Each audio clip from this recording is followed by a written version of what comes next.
नमस्कार मित्रांनो, history education नाव मराठीमध्ये आपले सर्वांचे स्वागत आहे। प्रियजन, आज आम्ही आपल्यासाठी एक सुंदर अशी कथा घेऊन आलेलो आहोत। कथाचे शीर्षक आहे दोन संतांची तीर्थयात्रा। तर चला कहाणीला सुरुवात करूया। दोन संतांची तीर्थयात्रा। ज्ञानेश्वरामुळे नामदेवाच्या आयुष्यात फार बदल घालून आला होता।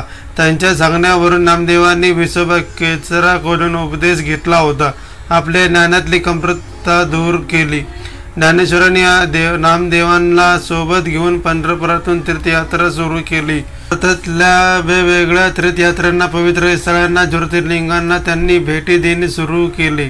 ठिकाणी या दोघांनीच तर काही ठिकाणी इतर भावंडांनी आणि साथीदारांना घेऊन यात्रा केली असे उल्लेख आहे। या दोघांनी सोबत यात्रा केली हे मात्र निश्चित। हरिनाम घेत घेत वाटेत अध्यात्मावर चर्चा करत दोघांचा छान प्रवास चालला होता। त्यातल्या दोन महान संतांचा हा सोबतचा प्रवास होता। दोघांनी मिळून भारतभर लोकांना भेटून त्यांच्या मिसळून भक्तांचा उपदेश केला, धर्माचा प्रसार केला। एकदा वाटेत त्यांना एक जंगल लागले। पूर्वी यासारखे मोठे मोठे रस्ते नव्हते। अनेक ठिकाणी कच्चे रस्ते, घनदाट जंगल असायचे, माणसांची वर्दळ नसायची। अशा ठिकाणी दरोडेखोर डाकूंचा टोळा लोकांना आरडून बळजबरीने त्यांच्याकडून मिळेल ते धन लुटून न्यायच्या। अशाच एका दरोडेखोर त्यांच्या समोर आला। त्यांनी नेहमीप्रमाणे सूर्य काढला आणि समोर आलेल्या प्रवाशाकडे त्यांच्या जवळची सगळी संपत्ती द्या, नाहीतर जीव घेईल अशी धमकी दिली। ज्ञानेश्वर नामदेव काही त्यांना नेहमी भेटणाऱ्या प्रवाशासारखे नव्हते। ते जराही घाबरले नव्हते। त्यांनी सांगितले की एक देवाचे नाव हीच त्यांची संपत्ती आहे, दुसरे त्यांच्याजवळ देण्यासारखं काही असं म्हणून हरिनामाचे जप करत बसले। अशा प्रकारचे संत पाहून ते दरोडेखोर चक्रावला।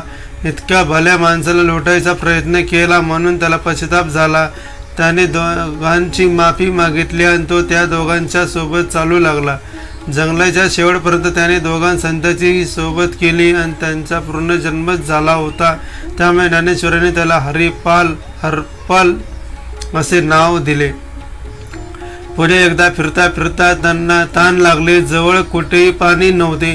बरेच चालल्यावर एक विहीर लागली आणि ती जवळपास कोरडी, अगदी थोडे पाणी होते। ज्ञानेश्वरांनी सूक्ष्म रूपात खाली जाऊन पाणी पिले आणि थोडे पाणी नामदेवासाठी घेऊन वर आले। नामदेव म्हणाले, माझ्या विठ्ठल देईल की पाणी। त्यांनी विठ्ठलाची प्रार्थना केली आणि त्यांच्या प्रार्थनेमुळे ती विहीर पूर्ण भरली आणि नामदेवांनी मग पाणी पिले आणि विहिरीत पाणी मिळाल्यामुळे आसपासचे रहिवासी सुद्धा आनंदित झाले आणि त्यांनी संतांना नमन केले आणि त्या विहिरीला नामदेवाचेच नाव पडले। नामदेव विहीर किंवा हिंदीत नामदेव कुवा असे त्याला म्हणतात।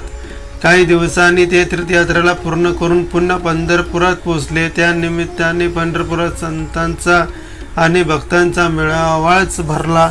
भजन कीर्तनला बहार आली। विठोबा रुक्माई सोबतच जमलेल्या लोकांनी ज्ञानेश्वर आणि नामदेवाचा सुद्धा जय जयकार केला।